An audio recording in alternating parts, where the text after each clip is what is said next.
Assalamualaikum warahmatullahi wabarakatuh, sahabat Aceh Galeri dimanapun Anda berada. Salam sejahtera untuk kita semua. Bertemu kembali dengan saya di channel khusus Sejarah Aceh.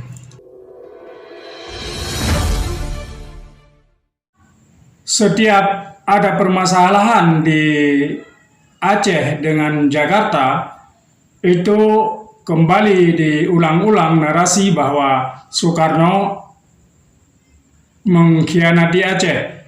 Benarkah demikian? Soekarno mengkhianati Aceh dengan membubarkan Provinsi Aceh. Gonjang-ganjing dalam isu pengangkatan PJ Gubernur Aceh baru-baru ini yang dianggap sebagai pengkhianatan terhadap Aceh karena tidak terakomodirnya usulan-usulan dari beberapa tokoh seperti yang ditanggapi oleh Profesor Human Hamid dalam sebuah wawancaranya dengan harian lokal di Aceh. Beliau mengatakan pembubaran provinsi itu, ini saya baca apa yang dimuat dalam Serambi Indonesia. Mungkin kali kedua setelah Soekarno membubarkan Provinsi Aceh, masyarakat Aceh tidak perlu marah. Diam saja. Marzuki tidak salah, masyarakat tidak boleh marah ke Marzuki, ungkap sang profesor pada Serambi Newscom Kamis tanggal 7 bulan 7 2023 lalu. Dalam pikiran orang-orang Aceh sudah tertanam sejak dahulu bahwa Soekarno mengkhianati Aceh dengan membubarkan Provinsi Otonom Aceh dan meleburkannya ke dalam Provinsi Sumatera Utara. Setiap ada permasalahan antara Aceh versus Jakarta, narasi-narasi itu selalu dikeluarkan baik oleh orang awam maupun profesor, semisal pernyataan Profesor Humam tersebut di atas. Namun, benarkah demikian? Soekarno mengkhianati Aceh dan membubarkan Provinsi Aceh sehingga membuat Tengku Muhammad Daud Bereh yang kala itu sebagai Gubernur Aceh meradang dan menyatakan perang kepada pemerintah pusat? Fakta sejarah tidaklah demikian. Sahabat Aceh Galeri, sejarah dari pembentukan provinsi sampai dibubarkan dan dibentuk lagi provinsi itu tidaklah tanggung jawab Soekarno sebagai presiden, di mana kala itu pemerintahan berbentuk parlementer. Berdasarkan pokok undang-undang tentang pemerintahan, yaitu Undang-Undang Nomor 22 Garing 1948 dan Undang-Undang tentang Pemerintahan Sumatera Nomor 10 Tahun 1948, menetapkan bahwa daerah Sumatera dibagi dengan 3 provinsi, yaitu Sumatera Utara dengan gubernurnya SM Amin, 2 Sumatera Tengah dengan gubernurnya Mr. M. Nasrul, dan Sumatera Selatan dengan gubernurnya Dr. Isa. Provinsi Sumatera Utara meliputi Keresidenan Aceh, Sumatera Timur, dan Tapanuli.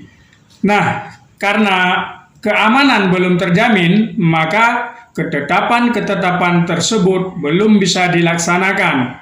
Namun, daerah militer istimewa Aceh, Langkat, dan Tanah Karo masih berjalan dengan baik. Segala pertanggungjawaban pemerintahan sipil diembankan kepada Gubernur Militer Tengku Muhammad Daud Bereh. Kekuasaan yang besar yang diberikan kepada Tengku Muhammad Daud Bereh ini diperkuat lagi berdasarkan keputusan PDRI nomor 21 garing PEM garing PDRI tertanggal 16 Mei 1942 dan keputusan nomor 22 pemerintah garis mereng PDRI pada tanggal 17 Mei 1949 yang melimpahkan kekuasaan sipil dan militer kepada Gubernur Militer Tengku Muhammad Daud Bereh.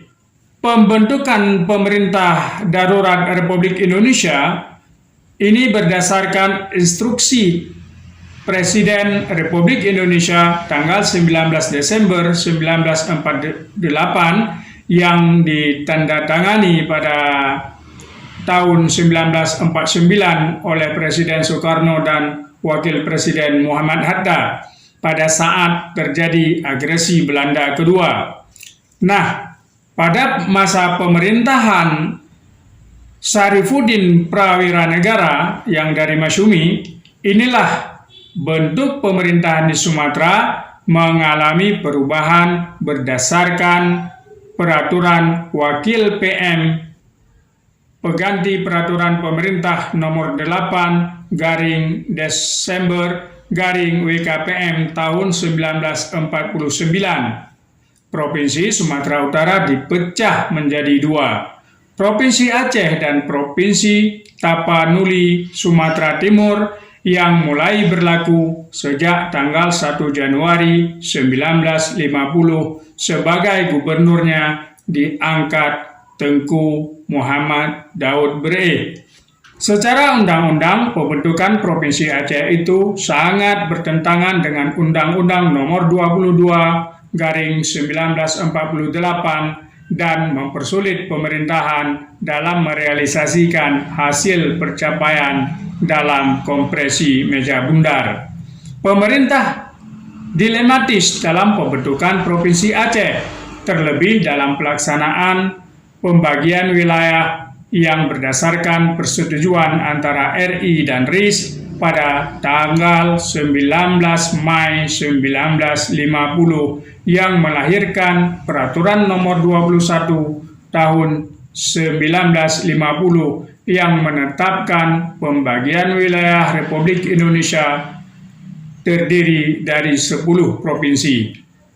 Dengan adanya ketetapan itu, untuk mengatasi masalah Provinsi Aceh, maka pemerintah mengeluarkan Undang-Undang Nomor 5 Tahun 1950 tanggal 14 Agustus 1950 memutuskan mencabut Peraturan WKPM Nomor 8 garing Des garing WKPM tahun 1949 tentang pembentukan Provinsi Aceh yang dibentuk oleh Sarifuddin Prawiranegara. Itulah sejarah singkat dibentuk dan dibubarkannya Provinsi Aceh kala itu. Pembubaran ini mendapat reaksi sangat keras dari masyarakat Aceh, terlebih lagi dari Tengku Muhammad Daud Bre yang menjabat sebagai Gubernur Aceh. Pembubaran ini tentu akan mencabut kuku Tengku Muhammad Daud Bre. Untuk meyakinkan Tengku Muhammad Daud Bre, pemerintah pusat mengirimkan wakil-wakilnya untuk membicarakan masalah pembentukan Provinsi Sumatera Utara dengan Gubernur Aceh dan DPD serta DPRA dan tokoh-tokoh masyarakat.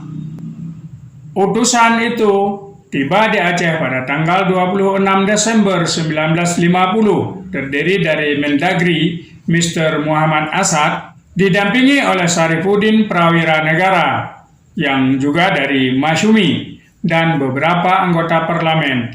Kemudian pada tanggal 27 berkunjung pula Wakil Presiden Republik Indonesia Muhammad Hatta ke Aceh. Akhirnya, tanggal 23 Januari 1951, berkunjunglah Perdana Menteri Muhammad Nasir, juga dari Masyumi. Setelah bermusyawarah, ia memperoleh persetujuan dari tokoh-tokoh Aceh untuk melaksanakan penggabungan atau peleburan Provinsi Aceh ke Provinsi Sumatera Utara. Dan pada saat itu pula dilaksanakan upacara serah terima jabatan Gubernur Aceh dari Tengku Muhammad Daud Bre kepada Perdana Menteri Muhammad Nasir. Jadi, bukan Soekarno yang meleburkan Provinsi Aceh ke dalam Provinsi Sumatera Utara, tetapi PM Muhammad Nasir dari Masyumi dan Gubernur Aceh Tengku Muhammad Daud Bereh yang juga sama-sama dari Masyumi. Penggabungan dan peleburan ini memang menyakitkan. Pemerintah Republik Indonesia, dalam hal ini Perdana Menteri Nasir, mencabut kuku Tengku Muhammad Daud Bereh di Aceh yang kala itu sebagai tokoh paling karismatik di Aceh. Tak tahan kukunya dicabut,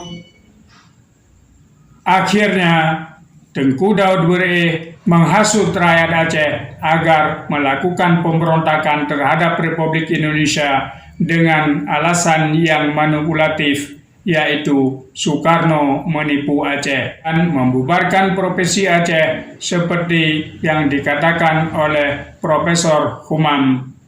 Akhirnya Daud Bereh meluapkan kekecewaannya dengan angkat senjata bergabung dengan DITII pimpinan Kartosuwiryo. Sejarah konflik Aceh pun dimulai. Demikian sedikit uraian tentang peleburan dan penggabungan Provinsi Aceh ke dalam Provinsi Sumatera Utara yang setiap ada permasalahan, narasi yang dibangun bahwa Soekarno lah yang mengkhianati rakyat Aceh. Fakta sejarahnya tidak seperti itu. Assalamualaikum warahmatullahi wabarakatuh.